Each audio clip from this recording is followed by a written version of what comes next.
요한복음 6장 60절에서 71절까지 함께 봉독하시죠. 제자 중 여럿이 듣고 말하되 이 말씀은 어렵도다 누가 들을 수 있느냐 한데 예수께서 스스로 제자들이 이 말씀에 대하여 수군거리는 줄 아시고 가라사대 이 말이 너희에게 걸림이 되느냐? 그러면 너희가 인자의 이전 있던 곳으로 올라가는 것을 볼 것 같으면 어찌하려느냐? 살리는 것은 영이니 육은 무익하니라. 내가 너희에게 이른 말이 영이요 생명이라. 그러나 너희 중에 믿지 아니하는 자들이 있느니라 하시니 이는 예수께서 믿지 아니하는 자들이 누구며 자기를 팔 자가 누군지 처음부터 아심이로라. 또 가라사대 이러함으로 전에 너희에게 말하기를 내 아버지께서 오게 하여 주지 아니하시면 누구든지 내게 올 수 없다 하였노라 하시니라. 이러므로 제자 중에 많이 물러가고 다시 그와 함께 다니지 아니하더라. 예수께서 12 제자에게 이르시되 너희도 가려느냐? 시몬 베드로가 대답하되 주여 영생의 말씀이 계심에 우리가 네게로 가오리까? 우리가 주는 하나님의 거룩하신 자신 줄 믿고 알았삼나이다.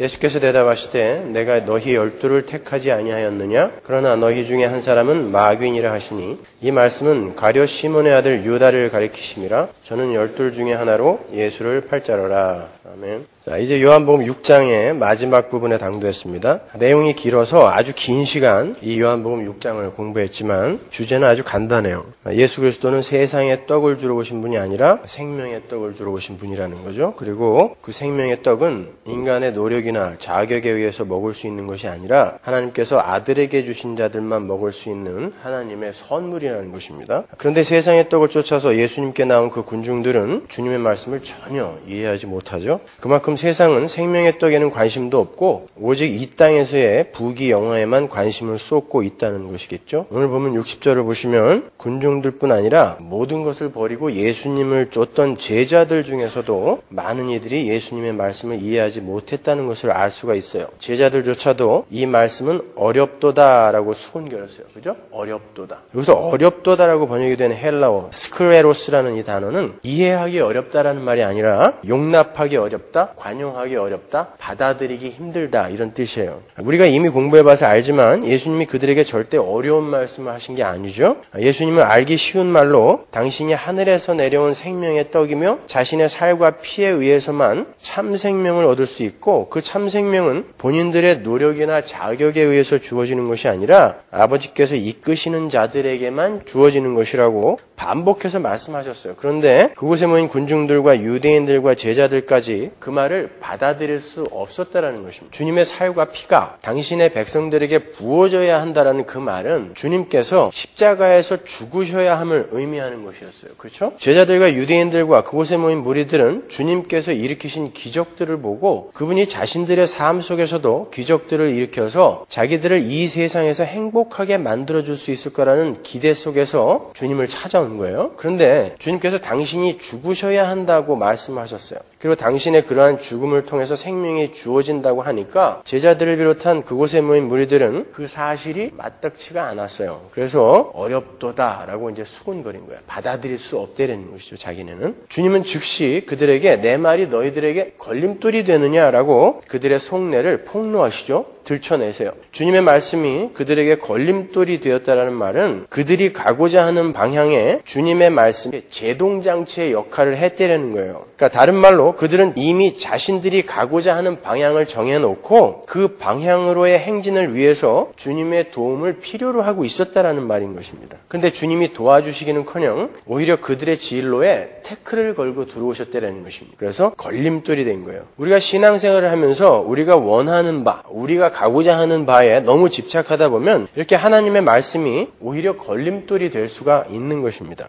신앙생활은 우리의 소원과 우리의 뜻하는 바를 어떻게 하든지 관철시켜서 이 땅에서의 행복과 만족에 이르는 것으로 목적을 삼으면 안 돼요. 성도의 올바른 신앙생활은 비록 자신이 원하는 바가 이루어지지 않더라도 하나님의 뜻이 자신의 삶 속에서 이루어지는 것을 목적으로 삼아야 되는 거죠. 주님은 이어서 그렇게 이 땅에서의 자신의 유익만을 위해서 하나님을 찾는 이들의 불가능함과 무력함을 지적을 해주시는데요. 그게 본문 62절이에요. 볼까요? 그러면 너희가 인자의 이전 있던 곳으로 올라가는 것을 볼 것 같으면 어찌하려느냐. 이 구절은 아주 중요한 신학을 담고 있는 구절이에요. 먼저 우리는 이 구절을 통해서 주님의 선제설을 발견하게 되는 거죠. 선제설이라는 것은 주님께서 이 땅에 오시기 전에 먼저 존재했던 분이라는 그런 의미예요. 주님의 그 말씀은 주님이 갑자기 마리아의 몸에서 태어나게 되신 것이 아니고 창세전에 이미 이전에 있던 것, 본문의 말씀으로 표현하자면 이전에 있던 것, 즉 하늘에 존재하시던 하나님이심을 선포하는 거예요. 그리고 그 구절은 주님께서 십자가에서 죽임을 당하신 후에 부활하신 후 하늘로 승천하게 되실 것임을 미리 암시하는 거죠. 그죠?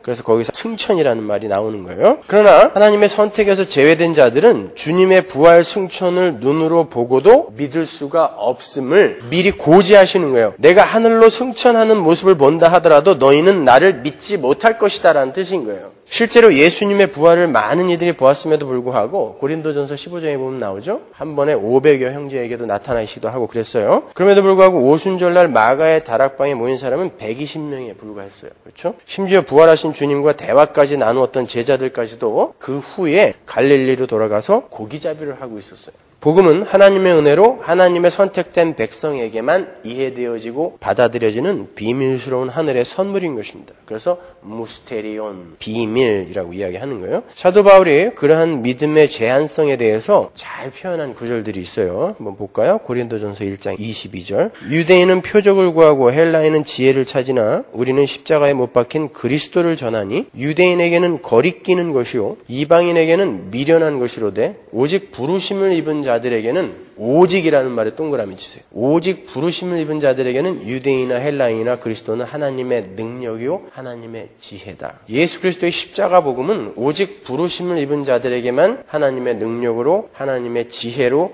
작용하게 되는 거예요.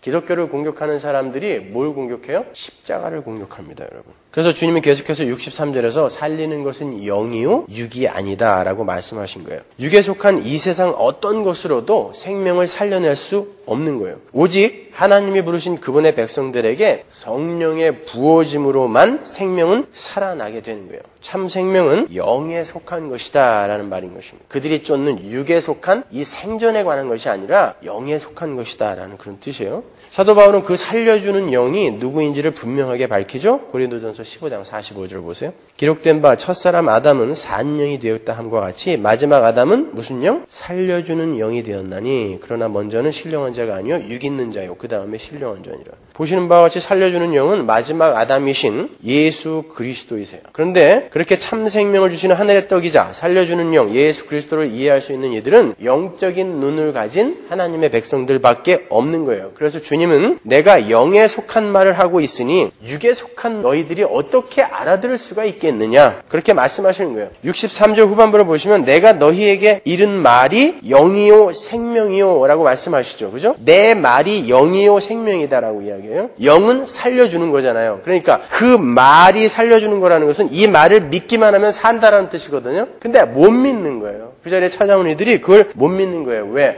하나님이 안 불렀으니까 못 믿는 것입니다.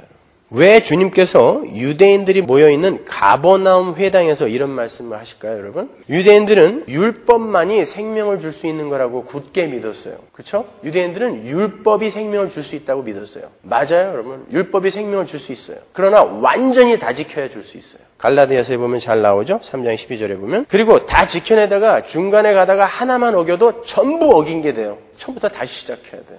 야고보서에 나오잖아요. 게다가 율법은 마음의 법까지도 마음의 범죄까지도 정죄를 해요. 그러니 뭐 지켜낼 재간이 없는 거예요. 따라서 율법으로 생명을 얻을 수 있는 인간은 이 세상에 하나도 없어요. 그래서 로마서 3장 10절에서 바울이 의인은 없나니 하나도 없다. Nobody라고 이야기하는 것이죠. 그러나 유대인들은 자신들이 이 표면적인 행위에 의해서 율법의 계명을 잘 지켜낼 수 있다라고 믿었어요.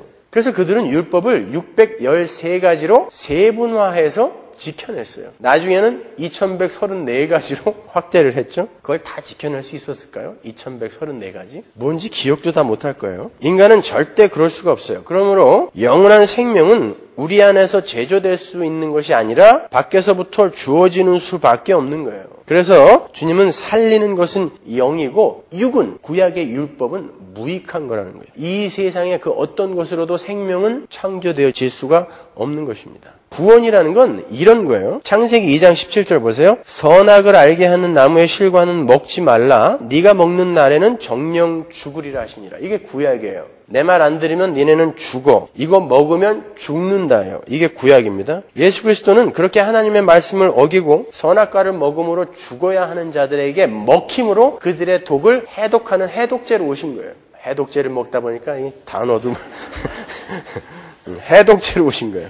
요한복음 6장 50절 보세요. 이는 하늘로서 내려오는 떡이니 사람으로 하여금 먹고 죽지 아니하게 하는 것이라. 구약하고 신약하고는 이렇게 완전히 반대예요. 그죠? 구약에는 먹으면 죽는 건데 신약의 예수 그리스도는 먹어야 사는 거예요. 창세기 3장 24절 보세요. 이같이 하나님이 그 사람을 쫓아내시고 에덴 동산 동편에 그룹들과 두루도는 화영금을 두어 생명나무의 길을 지키게 하시니라. 구약에서는 하나님의 말씀을 어긴 자들을 쫓아내시는데 예수 그리스도라는 생명의 떡을 먹은 자들은 신약에서 예수 그리스도라는 생명의 떡을 먹은 자들은 하나님이 결코 쫓아내지 않으신다 그래요. 요한복음 6장 37절. 아버지께서 내게 주시는 자는 다 내게로 올 것이요 내게 오는 자는 내가 결코 내어 쫓지 아니하리라. 이게 완전히 반대죠. 그죠? 이렇게 창세기는 요한복음 안에서 완성이 되는 거예요. 제가 창세기하고 요한복음을 같이 가는 이유를 아시겠죠? 제가 1장부터 같이 이렇게 비교해서 지금 설명해 드리고 있잖아요. 다른 말로 구약의 저주는 예수 안에서 생명의 복음으로 탈바꿈하게 되는 거예요. 다른 이유는 없어요. 오직 예수 그리스도의 십자가를 기점으로 생명의 복음으로 탈바꿈하게 되는 거예요. 이렇게 생명은 율법이 아니라 오직 예수 그리스도의 은혜에 의해서만 배태되고 출산되는 거예요. 즉 새 생명은 성령으로부터 오는 새 창조의 존재 양식인데 죄인이 그 새 창조의 존재 양식으로 살아나기 위해서는 살리는 영이신 예수 그리스도의 은혜를 입어야 하는 것이며 그렇게 예수 그리스도의 은혜를 입어야 새 생명으로 탄생될 수 있다는 살아날 수 있다는 그 진리의 복음은 하나님께서 창세전에 택한 백성들만 이해할 수 있다는 거예요. 그래서 기독교가 배타적이라고 욕을 먹는 거예요. 배타적이 아닌 건 기독교가 아닙니다, 여러분. 예수 그리스도 이외에 어떤 다른 길도 구원에 이르는 길은 없다라고 배타적으로 주장할 수밖에 없어요. 성경이 그렇게 이야기하기 때문에. 따라서 즉 예시대의 존재 양식, 구약에 의거해서 생명을 취하려 하는 자들은 아무런 유익을 얻을 수 없다. 무익하다 그러죠. 오늘 보면은 아무런 유익을 얻을 수 없다라는 것이 주님이 63절을 통해서 말씀하시려는 바인 거예요. 주님의 그 말씀에 대한 증거는 곧 현실에서 나타나죠. 66절 보세요. 이러므로 제자 중에 많이 물러가고 다시 그와 함께 다니지 아니하더라. Never. 다시 안 찾아왔대요. 주님의 그 말을 듣고 주님을 쫓던 제자들 중에서도 이렇게 많은 이들이 주님을 떠나갔다 그래요. 그 말은 주님을 쫓던 제자 중에서도 여전히 옛 시대의 존재의 양식, 구약에 의거하여 구약의 영광, 눈에 보이는 가시적인 영광, 세상의 영광을 쫓아왔던 자들이 많았다라는 것을 알 수 있는 거예요. 그도 그럴 것이 그 자리를 떠나지 않고 계속해서 주님 곁에 남아있었던 12 제자들까지도 구약의 영광을 기대하면서 주님을 쫓았었다라는 사실이 성경 여기저기에 기록이 되어 있어요. 한 군데만 볼까요? 마가복음 10장 32절. 예루살렘으로 올라가는 길에 예수께서 제자들 앞에 서서 가시는데 저희가 놀라고 쫓는 자들은 두려워하더라. 이에 다시 12 제자를 데리시고 자기의 당할 일을 일러 가라사대 보라 우리가 예루살렘에 올라가노니 인자가 대제사장들과 서기관들에게 넘기움에 저희가 죽이기로 결단하고 이방인들에게 넘겨주겠고 그들은 능욕하며 침뱉으며 채찍질하고 죽일 것이니 저는 3일 만에 살아나리라 하시니라. 예수님이 자신의 순환과 죽음에 대해서 이야기하고 있어요. 근데 바로 그 이야기를 들으면서 그 이야기를 중간에서 딱 끊고 제자들 중에 야고보와 요한이 뭐라고 이야기하는지 보세요. 세베대의 아들 야고보와 요한이 주께 나와 여짜오되 선생님이여 무엇이든지 우리의 구하는 바를 우리에게 하여 주시기를 원하옵나이다. 이르시되 너희에게 무엇을 하여 주기를 원하느냐? 여짜오되 주의 영광 중에서 우리를 하나는 주의 우편에 하나는 좌편에 앉게 하여 주옵소서. 예수께서 가라사대 너희 구하는 것을 너희가 알지 못하는도다. 너희가 나의 마시는 잔을 마시며 나의 받는 세례를 받을 수 있느냐? 41절. 열제자가 듣고 야고보와 요한에 대하여 분히 여기거나 예수님이 십자가의 죽음과 순환에 대해서 책찍질받고 침뱉음을 당하고 죽게 될 거야 라고 이야기하는데 제자들은 그 이야기는 아랑곳하지 않고 주님이 영광을 받으실 때 우리를 우의정 좌의정 시켜주세요 그렇게 이야기하고 있는 거예요. 세상의 힘에 대해서 이야기하고 있는 거죠. 그러니까 더 웃긴 건 다른 제자들이 듣고 통분히 여겼다는 거예요. 분하게 여겼다라는 것이죠.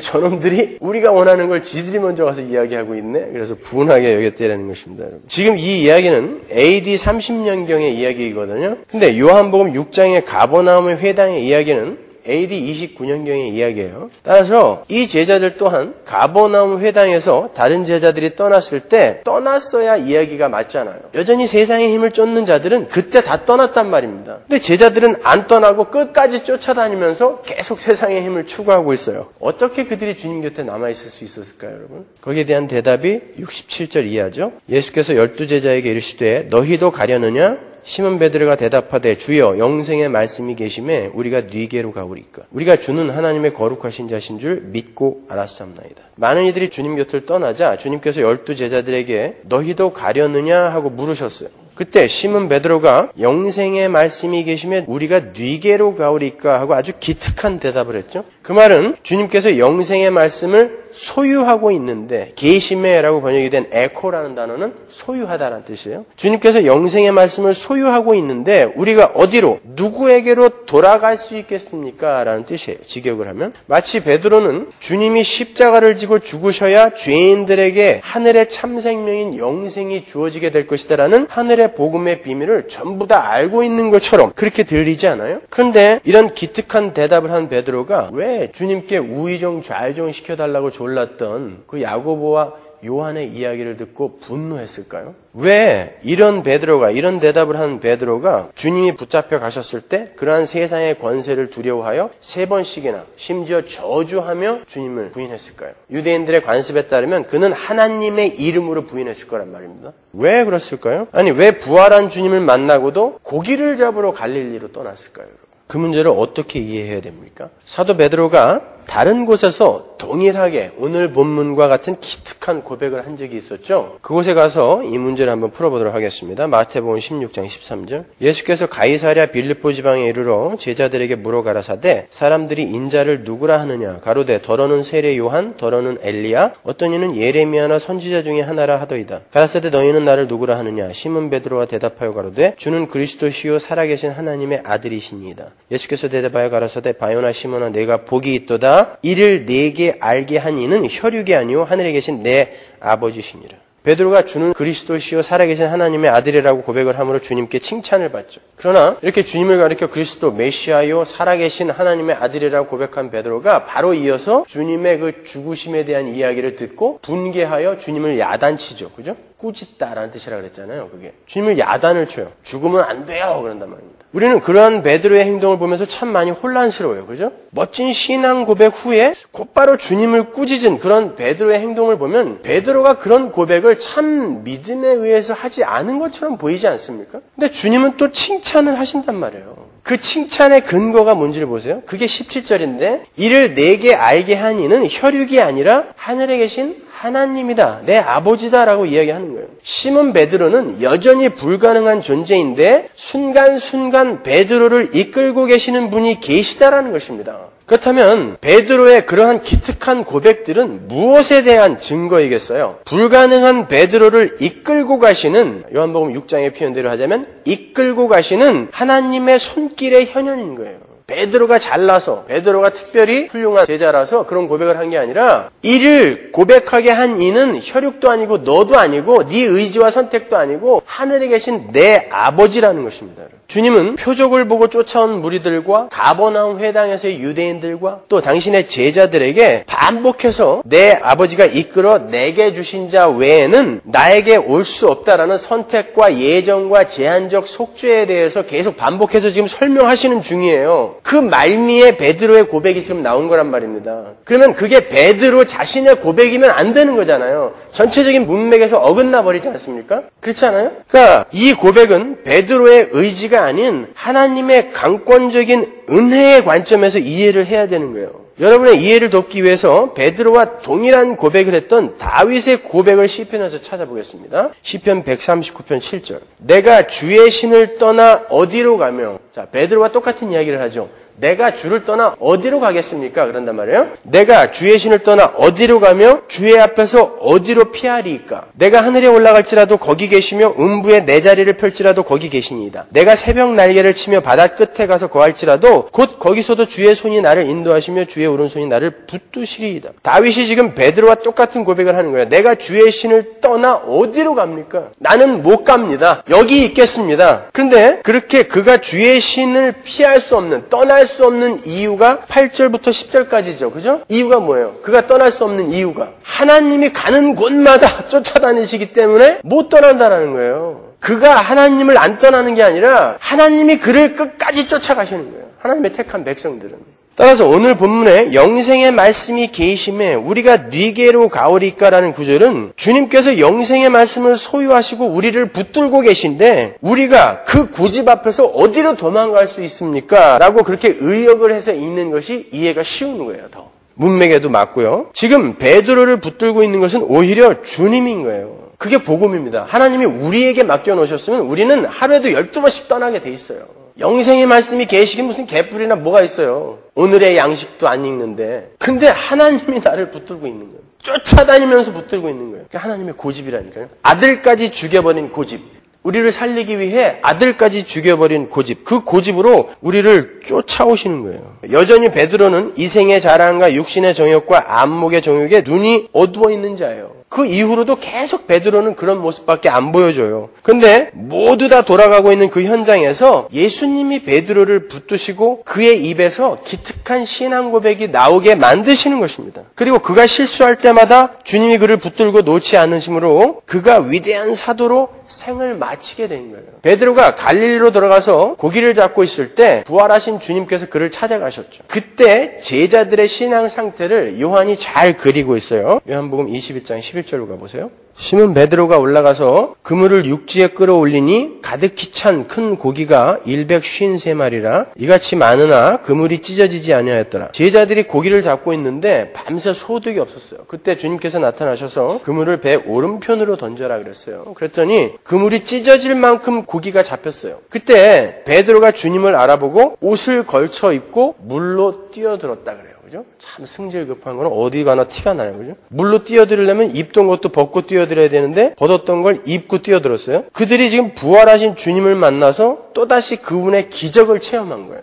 그들은 베테랑 어부들이에요. 고기를 한 마리도 못 잡았는데 주님이 나타나셔서 그들이 주님을 알아봤어요. 베드로가 뛰어들었다니까요. 주님이다 하고. 근데도 불구하고 그렇게 기적을 체험했음에도 불구하고 그들은 그 주님을 쫓아 그 주님의 말씀을 쫓아 자신의 이 세상 것들을 자신이 추구하던 이 세상의 힘이라든지 그런 세상 것들을 버리고 쫓아야 했는데 그들이 뭘 했어요? 물고기를 세했단 말입니다. 거기서. 지금 주님이 오셔서 자기들에게 기적을 보여주셨는데 그 물고기가 153마리라는 것을 그들이 셌다고. 그들의 관심은 여전히 이 물고기예요. 내 배를 채워줄 수 있는 이 물고기. 보세요. 그거를 세고 있는 그 제자들의 모습을 지켜보고 있는 주님의 그 마음이 어떠셨겠어요? 그렇게 주님이 여전히 불가능한 그들을 주님이 찾아오신 거예요. 여러분 생각해 보세요. 야곱하고 에서하고 무슨 차이가 있어요? 에서가 팥죽 한 그릇에 자기 장자권을 판 다음에 크게 회개했어요. 근데 야곱도 아버지와 형을 속이고 외삼촌 집으로 쫓겨가는 길에 후회를 했어요. 근데 똑같이 회개하고 후회했는데 왜 누구는 버림을 받고 우리가 보기엔 더 야비한 인간, 그 인간은 왜 하나님으로부터 선택을 받죠? 에서가 더 나아요? 야곱이 더 나아요? 에서가 더 남자다워요. 야곱은 끝까지 비겁해요. 근데 누가 잘나고 못나고가 아니라 하나님이 누굴 찾아오는 거예요. 야곱이 후회하고 회개할 때는 베델에서 하나님이 찾아와요. 근데 에서가 아무리 눈물을 흘리고 아버지 앞에서 애걸복걸 하는데 하나님이 안 찾아오는 거예요. 여러분 유다가 예수님을 팔고 후회했어요. 받은 돈까지 확 집어던지고 내가 무죄한 자를 팔았다. 저희는 무죄다라고 모든 제자들이 다 도망간 그 살벌한 현장에 다시 돌아가서 용기 있게 외쳤다니까요. 저희는 무죄다 그랬다고요. 베드로는요. 자기가 닭 울기 전에 3번 주님을 부인했잖아요. 그리고 나가서 후회했어요. 언뜻 보면 유다의 회개가 더 멋진 회개예요. 그죠? 그러나 하나님은 베드로만 찾아가신다니까요. 갈릴리에서 갈릴리 바닷가에서 주님이 베드로에게 하신 말씀을 한번 보세요. 요한복음 21장 18절 내가 진실로 진실로 내게 이르노니 젊어서는 내가 스스로 띠띠고 원하는 곳으로 다녔거니와 늙어서는 내 팔을 벌리리니 남이 내게 띠띠우고 원치 아니한 곳으로 데려가리라. 베드로는 스스로 띠띠고 자기 마음 내키는 대로 살고 싶어하는 사람이에요. 그런데 주님이 베드로에게 띠띠우고 원치 않은 곳으로 데리고 다니시면서 당신의 일을 이루시겠다는 거예요. 베드로가 의지가 강해서 베드로가 뭔가 깨달아서가 아니라 주님이 찾아와서 그의 백성을 하나님이 원하시는 방향으로 끌고 가시는 거예요. 띠띠우고 끌고 가시겠다는 거예요. 여러분 그게 구원이에요. 그래서 우리는 꼼짝 못하고 이렇게 끌려가는 것입니다. 천국으로. 행복하지 않으세요 그게? 성도에게 있어서 주님의 은혜를 배제한 삶은 단 한순간도 불가능한 거예요. 많은 분들이 오늘 본문의 베드로의 고백을 인용해서 영생의 말씀이 계시면 우리가 뉘게로 가오리까 하면서 자신의 신앙을 자랑하는데 이 구절을 자주 사용해줘. 그건 정말 은혜가 뭔지 모르는 우매한 이들의 허풍인 거예요. 우리 안에서는 그런 고백이 나올 수가 없다니까요. 하나님이 우리를 그렇게 끌고 가셔서 우리 안에서 그렇게 고백이 터져 나오게 만드실 수는 있어요. 설사 내 안에서 진심으로 그런 고백이 나왔다 할지라도 그건 하나님의 이끄심에 의한 거예요. 그러니까 우리를 자랑하는데 절대 쓸 수 없는 구절인 것입니다. 이거는요. 내가 어디를 가도 주님이 쫓아오는데 내가 어디로 도망가겠어요. 이런 고백인데 그걸 갖고 내가 영생의 말씀이 여기 있으니까 내 의지를 발휘하여 나는 떠나지 않았습니다. 라는 자랑을 하는 구절로 이 구절을 어떻게 쓸 수 있냔 말이에요. 그러나 여러분이 주의하셔야 할 것은 자신의 유익과 자랑만을 위해서 사는 파렴치한 인간들도 얼마든지 이 세상의 힘을 얻어내기 위해서 주님을 따르는 척 연극할 수 있다는 거예요. 그러나 주님이 잡아주시지 않는 한 그는 끝까지 주님 곁에 남아있을 수가 없어요. 오늘 본문에 보면 많은 이들이 주님을 떠나갈 때에 가룟 유다가 끝까지 남습니다. 그럼 가룟 유다는 그때 떠났어야 했어요. 끝까지 남아요. 누가 봐도 예수 그리스도에 대한 신앙이 돈독한 사람처럼 보여요. 더구나 그는 그 공동체의 돈꾀를 맡아서 수고했던 사람이에요. 그러나 주님은 영생의 말씀으로 베드로를 잡아주신 그 순간에 유다는 육이 되었다라는 것을 공포해버리세요. 요한복음 6장 70절 보세요. 예수께서 대답하실 때 내가 너희 12를 택하지 아니하였느냐. 자, 분명히 12를 택했다 그래요. 가룟 유다도 하나님이 택한 거예요. 예수님이 택한 거예요. 모르고 택한 거 아니라 하나님이 알고 택하신 것입니다. 그러나 너희 중에 한 사람은 마귀니라 하시니. 가룟 유다는 마귀인지 알고 택하신 거예요. 그의 역할이 있기 때문에. 이 말씀은 가룟 시몬의 아들 유다를 가리키심이라 저는 12 중에 하나로 예수를 팔자로라. 주님은 유다를 가리켜 지금 마귀라고 그러세요. 11명은 당신의 사도로 택하시고 1명은 마귀의 역할을 하도록 주님 자신이 택하여 당신 곁에 두셨다라는 말이에요. 그렇다면 주님은 왜 유다가 마귀인 것을 알면서도 그를 제자로 택하셨을까요? 제자로 부르셨잖아요. 많은 성경 주석가들이 그 이유에 대해서 여러 가지 견해를 제시합니다. 제가 읽어본 책 중에서 제임스 보이스 목사님과 존 메가더 목사님 그리고 존 스타트, 존 파이퍼가 비슷한 견해를 보이셨는데 최근에 아더 핑크의 요한복음을 제가 구해서 읽었는데 전부 거기 있는 거 베꼈더라고요. 그래서 저도 아더 핑크의 그 주장을 여러분에게 그냥 옮겨드릴게요. 주님께서 가룟 유다를 택해서 3년 반 동안 당신 곁에 제자로 두신 이유 중 첫 번째 이유는 주님의 완전성을 드러내기 위함인 거예요. 우리가 이미 공부했다시피 38절과 39절에 보면 주님은 아버지의 뜻을 행하러 이 땅에 오셨다라고 자기의 오심의 이유에 대해서 천명을 해요. 요한복음 6장 38절 보세요. 내가 하늘로서 내려온 것은 내 뜻을 행하려 함이 아니요 나를 보내신 이의 뜻을 행하려 함이니라. 나를 보내신 이의 뜻은 내게 주신 자 중에 내가 하나도 잃어버리지 아니하고 마지막 날에 다시 살리는 이것이니라. 히브리서에도 똑같이 주님은 아버지의 뜻을 행하러 오셨다라는 기록이 있어요. 히브리서 10장 7절. 이에 내가 말하기를 하나님이여 보시옵소서 두루마리 책에 나를 가리켜 기록한 것과 같이 하나님의 뜻을 행하러 왔나이다 하시니라. 그죠? 그런데 그 아버지의 뜻은 어디에 기록되어 있다 그래요? 두루마리 책에 기록되어 있다 그러죠. 두루마리 책은 뭐예요? 구약. 그죠? 구약. 누가복음 24장 44절. 또 이르시되 내가 너희와 함께 있을 때에 너희에게 말한 바 곧 모세의 율법과 모세 오경, 선지자의 글과 선지서, 시편에 나를 가리켜 기록된 모든 것이 이루어져야 하리라 한 말이 이것이라 하시고. 그런데 구약의 주님을 가리켜 기록된 글 중에 주님이 지금 하나님의 뜻을 이루러 오셨는데 그 뜻이 구약에 기록되어 있단 말이에요. 그러니까 주님은 그 구약에 기록된 그 뜻을, 하나님의 뜻을 그대로 신약에서 이루어내야 돼요. 근데 구약에 기록되어 있는 주님이 이 땅에 오셔서 하나님의 뜻을 이루는 그 일 중에 주님이 측근, 친한 친구로부터 배신을 당해야 된다라는 그런 내용이 기록되어 있단 말입니다. 그러니까 주님은 그걸 자기가 온전히 하나님께 순종하고 있다는 것을 보여주기 위해 자기의 가장 측근 제자 12명 중에 마귀를 하나 두는 거예요. 배반자를 하나 두시는 거예요. 성경을 응하게 하려고. 시편 41편 9절 보세요. 나의 신뢰하는 바 내 떡을 먹던 나의 가까운 친구도 나를 대적하여 그 발꿈치를 들었나이다. 그렇죠? 주님은 구약에 자기를 가리켜 기록된 모든 내용이 자신의 삶에서 이루어지는 것이 바로 아버지의 뜻이었기에 3년 반 동안 어디를 가나 같이 있어야 하는 그 제자들 사이에 마귀를 두신 거예요.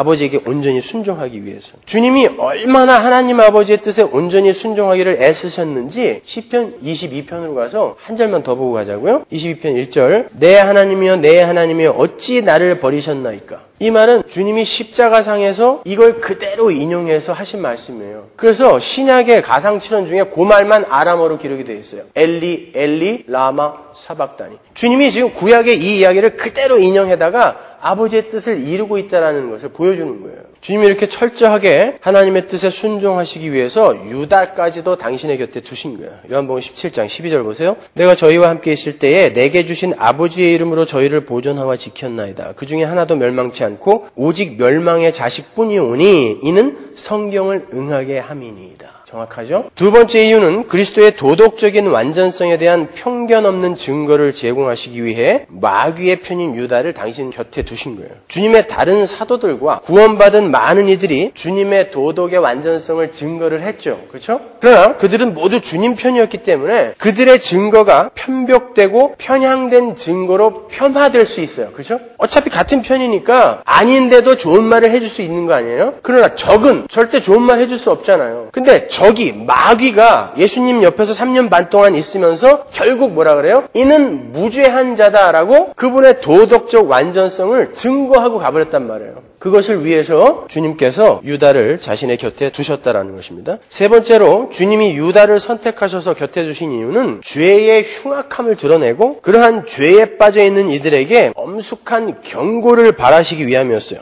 유다는 구세주와 하나님과의 교제가 허락되었던 사람이에요. 엄청난 특권을 받은 사람입니다. 사람들 중에서는. 그러나 그렇게 하나님과 함께 먹고 마시던 자도 하나님이 함께 하셔서 그를 돌이키지 않으면 그는 하나님마저도 자신의 유익을 위해 팔아먹을 수 있는 그런 흉악한 죄에서 빠져나올 수 없다라는 걸 보여주는 거예요. 죄는 그만큼 흉악하다는 걸 보여주는 거예요. 구세주와 하나님과 함께 먹고 마시고 이야기를 했고 그의 기적을 받고 그의 말씀을 직접 들었고 했는데도 불구하고 죄가 얼마나 무서운지 하나님이 돌이켜버리지 않으면 그가 하나님께 못 돌아오더라는 것입니다. 그걸 교회에게 알려주기 위해 유다가 예수님 옆에 붙어 있었던 거예요. 네 번째로 유다의 선택은 교회라 자처하는 이들 중에 양의 옷을 입은 늑대들이 있음을 암시해 주는 거예요. 유다는 신자로 자처한 사람이었어요. 그는 세상을 버리고 그리스도를 따르는 것처럼 보였어요. 그는 재산과 가족마저도 다 버리고 주님을 쫓았어요. 그렇죠? 그는 전도도 했습니다. 마태복음 10장에 가보면은 주님이 12제자를 파송할 때 거기에 가롯 유다가 있었어요. 근데 그들이 가서 뭐 했다 그래요? 기적 일으키고 귀신도 쫓아냈다 그래요. 주님은 마귀인 유다에게도 그 권세를 줬다니까요.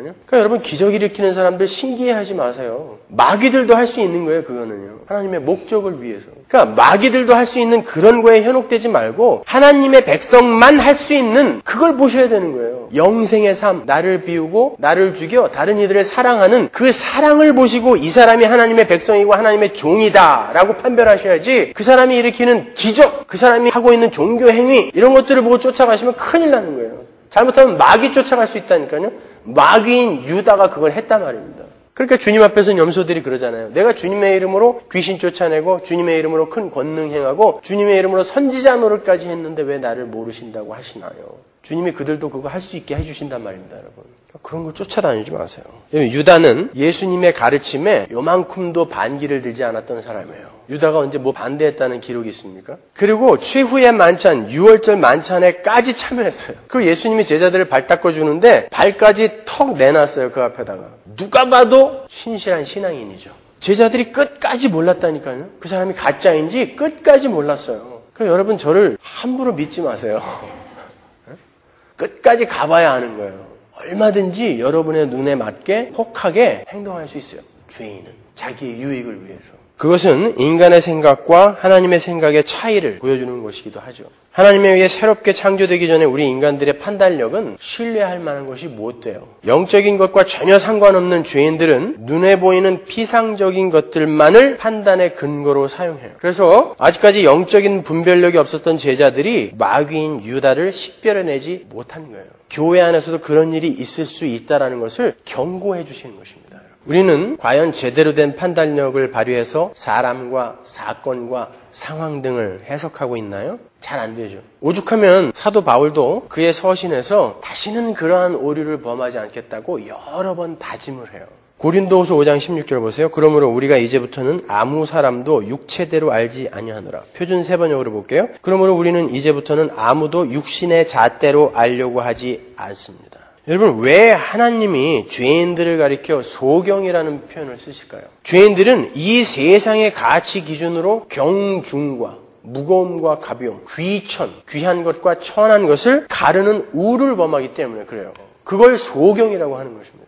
지난 시간 본문이었던 40절과 41절을 다시 한번 볼게요. 자기가 하늘로서 내려온 떡이라 하심으로 유대인들이 예수께 대하여 수군거려 가로되 이는 요셉의 아들 예수가 아니냐? 그 부모를 우리가 아는데 지가 지금 어찌하여 하늘로서 내려왔다 하느냐? 하나님이 그 앞에 계신데 지금 육신의 눈으로 예수를 보니까 이게 도대체 메시아 같지가 않은 거예요. 초라한 목수의 아들인데, 가난한 목수의 아들인데 무슨 이게 메시아냐? 그리고 수군거리더라는 것입니다. 여담입니다만 저는 예전에 어릴 적에 예수님 시대의 팔레스타인에 제가 태어나지 못한 것을 상당히 안타깝게 생각했어요. 그때 태어나서 예수님을 직접 만나고 그분의 말씀을 듣고 했더라면 제 이 믿음의 유약성, 이 연약성 때문에 이렇게 가슴 아파하지 않을 수도 있었을 텐데 라는 생각 때문에 굉장히 안타까워했는데, 저라는 인간의 이 판단력이 얼마나 보잘것없는 것인지를 알게 된 지금은 그때 안 태어난 것이 참 다행이다 라고 생각하고 있어요. 저는 보나마나 그때 태어났으면 저게 무슨 메시아냐 그러고 아마 앞장서가지고 발 걸었을지도 몰라요. 저는 못 알아봤을 거예요. 근데 사람들은 자기는 알아볼 수 있을 것 같아요. 내가 그때 태어났으면 예수님을 못 박으려고 하는 그들을 막아서서 이분은 메시아라고 절대 너희들이 죽이면 안 된다라고 그럴 수 있을 것 같죠. 그게 베드로라니까요. 마귀. 베드로가 그랬잖아요. 죽으면 절대 안 돼요. 그랬더니 사단아 내 뒤로 물러가라 그랬잖아요. 그러니까 우리는 우리를 너무 평가절상해요. 하나님이 주시는 영의 눈을 뜨지 못한 사람들은 모든 것을 이 세상이 만들어 놓은 세계관과 가치관과 행동 양식에 의해 판단을 해요. 이게 귀한 거다, 천한 거다, 이게 무거운 거다, 가벼운 거다, 이런 거를 꼭 세상의 가치 기준으로 판단을 합니다, 여러분. 그래서 벤츠 타고 오면 월척이고 티코 타고 오면 피렘이에요. 쳐다보지도 않아. 밥을 먹든지 말든지. 여전히 교회에서도 그런 일들이 있잖아요. 그게 육의 눈으로 보는 거죠. 그죠? 그건 소경이라니까요. 그러니까 못 알아본 거예요. 예수님만 알아보죠. 여러분 마귀다. 근데 제자들은 몰라요. 누구를 가리켜 이야기하는지 끝까지 몰라요. 오죽하면 마지막 최후의 만찬 때 요한이 물어보잖아요. 누구예요? 못 알아보는 거죠. 야고보서 2장 1절 보세요. 내 형제들아 영광의 주 곧 우리 주 예수 그리스도를 믿는 믿음을 너희가 받았으니 사람을 외모로 취하지 말라. 만일 너희 회당에 금가락지를 끼고 아름다운 옷을 입은 사람이 들어오고 또 더러운 옷을 입은 가난한 사람이 들어올 때에 너희가 아름다운 옷을 입은 자를 돌아보아 가로되 여기 좋은 자리에 앉으소서 하고 또 가난한 자에게 이르되 너는 거기 섰든지 내 발등상 아래 앉으라 하면 너희끼리 서로 구별하며 악한 생각으로 판단하는 자가 되는 것이 아니냐. 왜 사람들이 예수 그리스도를 십자가에 못 박아 죽여버렸다 그래요? 저런 나사렛 목수의 아들이 무슨 그리스도야, 무슨 메시아야. 세상의 가치관으로 그를 바라봤기 때문에, 육의 눈으로 그를 바라봤기 때문에 그를 십자가에 못 박아 죽여버린 것이죠. 왜 11 제자들이 유다가 마귀의 편인지를 식별해내지 못했어요? 외모로만 그를 보았기 때문에. 종교적인 열심, 정직한 모습, 그런 게 나쁘다는 건 아닙니다, 여러분. 그렇게 살아야죠. 그러한 것으로만 사람들을 평가하거나 판단해서는 안 되는 거예요. 여러분 정말 여러분은 영적 눈을 뜨셨습니까? 그렇다면 여러분은 여러분이 처한 상황이 세상적 가치관에서 볼 때 낮고 비천한 지경이라 할지라도 부끄러워하시고 있으면 안 돼요. 여러분이 지금 병에 걸렸다고 해서 여러분 부끄러워하시면 안 돼요. 내 사업이 쫄딱 망했다고 해서 부끄러워하시면 안 돼요. 우리는 세상의 눈으로, 세상의 가치관으로 사람과 사건과 상황을 바라보는 사람들이 아니니까. 많이 갖고 있는 사람 질투해서도 안 돼요. 우리는 영의 눈으로 바라봐야 하는 사람들이니까. 세상이 합의해 놓은 세상의 힘, 행복이라는 것, 가치라는 것, 그것을 여러분이 판단의 잣대로 쓰시면 안 된단 말입니다. 여러분이 영적 눈을 가지셨으면 그 사람의 겉모습을 뚫고 들어가서 그 안에 있는 그분의 고귀한 영혼을 봐야죠. 그렇잖아요. 우리 중국에 매년 선교를 가는데 가면서 제가 가장 우리 청년들에게 경계하는 것이 겉모습을 보고 그들이 못 살고 굉장히 열악한 환경에서 그렇게 살고 있는 그러한 모습들을 보고 마치 나는 대단한 것을 가지고 있고 무엇을 나누어 주러 온 사람인 것처럼 그렇게 생각할까 봐 그게 제일 걱정이에요, 사실은. 그렇지 않습니다, 여러분. 우리는 하나님의 축복을 받아서 이렇게 풍요한 나라 미국에서 살고 있고 그들은 하나님이 조금 덜 사랑해서 그런 나라에서 그렇게 못 살고 못 먹고 못 입고 편의시설을 못 누리고 그런 거 아니에요. 어찌 보면 이 풍요의 땅 미국에서 사는 사람들이 더 불쌍한 사람들일지 몰라요. 여기는 너무 재밌는 게 많고 너무 자유로워서 하나님을 가까이 할 시간이 없어요. 너무 재밌는 게 많아서. 우리는 영의 눈으로 바라봐야 돼요. 불쌍한 사람들을 도와주러 간다. 자기들이 더 불쌍하면서. 그럼 외모로 바라보면 안 되는 거예요, 여러분. 우리가 그게 잘 안 될 때 차라리 눈을 감아버리는 거예요. 육신의 눈을 감아버리는 거예요. 성모가 기도하는 대로. 장님이 되게 해주소서. 육신의 눈을 감아버리면 영의 눈을 뜰 수가 있어요. 제 말을 잘 이해하셔야 돼요. 육신의 눈을 감으라는 건 눈알을 뽑으라는 게 아니라 우리가 육신의 잣대로 판단하는 그 눈을 감을 수 있을 때 우리는 영의 눈으로 세상을 바라보게 된다는 것입니다. 고린도후서 5장 17절 보세요. 그런즉 누구든지 그리스도 안에 있으면 새로운 피조물이라 이전 것은 지나갔으니 보라 새 것이 되었도다. 표준세 버전으로 보세요. 누구든지 그리스도 안에 있으면 그는 새로운 피조물입니다. 옛 것은 지나갔습니다. 보십시오. 보십시오. 새 것들이여 보십시오. 새 것이 되었습니다. 새 것들은 새로운 눈으로 바라봐야 되는 거예요. 새 것들이여 보십시오. 육의 눈을 감고 마음의 눈으로 상대방을 바라보십시오. 여러분, 세상이 조작해 놓은 그러한 세계관과 그에 따른 가치관과 행동 양식에서 어서 빨리 벗어나셔야 돼요. 그래야 진짜 복이 무엇이고 진짜 행복이 무엇이며 진짜 가치가 무엇인지를 확실하게 식별하실 수가 있어요. 그러나 우리에게 소망이 있습니다. 그 소망은 우리는 하나님의 열심에 의해 분명 그렇게 변해가고야 말 거예요. 베드로가 영생의 말씀이 계심에 내가 뒤게로 가오리까 라고 이야기하고 금방 하나님 나도 우의정 시켜주세요. 나도 좌의정 시켜주세요. 물고기 막 새고 있어. 예수님이 찾아왔는데 물고기 막 새고 있어 그 앞에서. 내 배를 채워주는 세상의 힘 막 새고 있었어요. 근데 하나님이 결국엔 쫓아가셔서 수제자로 만들어내시는 거예요. 야곱은 계속 사기치고 있는데 하나님이 가슴을 치며 끝까지 쫓아가셔서 이스라엘로 만들어내시는 거예요. 그 열심이 여러분을 쫓고 있는 것입니다. 그래서 그게 우리의 소망이 되는 거예요. 그러니까 그 확실한 소망 따라 우리의 손발을 움직이자는 것입니다. 그 소망을 확실히 본 사람은 그 소망을 향하여 움직이게 되어 있어요. 광극성 아시죠? 나방이 빛을 받으면 근육이 수축해서 저절로 빛 쪽으로 가게 되는 거예요. 그래서 모닥불을 피워놓으면 나방들이 투신자살을 하는 거예요. 거기. 걔네들이 괜히 바보 같아서 그런 게 아니라 그렇게 되어 있어요. 광극성. 본능인 거예요. 마찬가지로 성도는 이제 able not to sin, 죄를 안 지을 수 있는 상태가 되어버렸어요. 그리고 하나님의 이끄심이 그를 쫓고 있어요. 그렇기 때문에 그리로 움직여야 돼요. 발버둥 치겠죠. 나와 별로 친하지 않았던 것들이기 때문에 우리는 발버둥 쳐요. 안 가려고. 그러나 하나님의 고집이 있어요. 우리의 고집이 있어요. 하나님의 고집이 더 세요. 그래서 안전한 것입니다. 우리가. 그걸 복음이라고 하는 거예요. 영생의 말씀이 계시면 우리가 뉘게로 가오리까. 가는 곳마다 하나님이 쫓아오는데 우리가 어디로 도망가겠습니까? 라는 말이에요. 여러분 어디로 도망가시겠어요? 과학 문명의 편안함 그리로 돌아가시겠습니까? 아니면 종교 같은 그런 선행 체계들로 돌아가실 거예요? 아니면 민주주의, 공산주의 이런 이데올로기로 돌아가실 것입니까? 옛사람으로 돌아가실 거예요? 부어라 마셔라 밤새도록 했던 그 옛사람? 저처럼 되는 거예요. 그러면요. 해독제 먹고 막 그래야 되는 거예요. 돌아갈 데가 없어요. 그죠? 어디로 돌아갈 거예요? 영생의 말씀이 내게 계심에 나는 하나님이 이끄는 대로 꼭 붙들고 쫓아가야 돼요. 돌아갈 데가 없어요. 아무리 뒤돌아봐도 돌아갈 데가 없어요. 그 고백을 하셔야 돼요.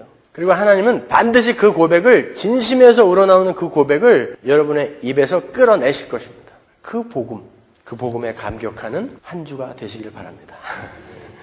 기도하겠습니다. 기도하겠습니다. 기도하겠습니다. 기도하겠습니다. 기도하겠습니다.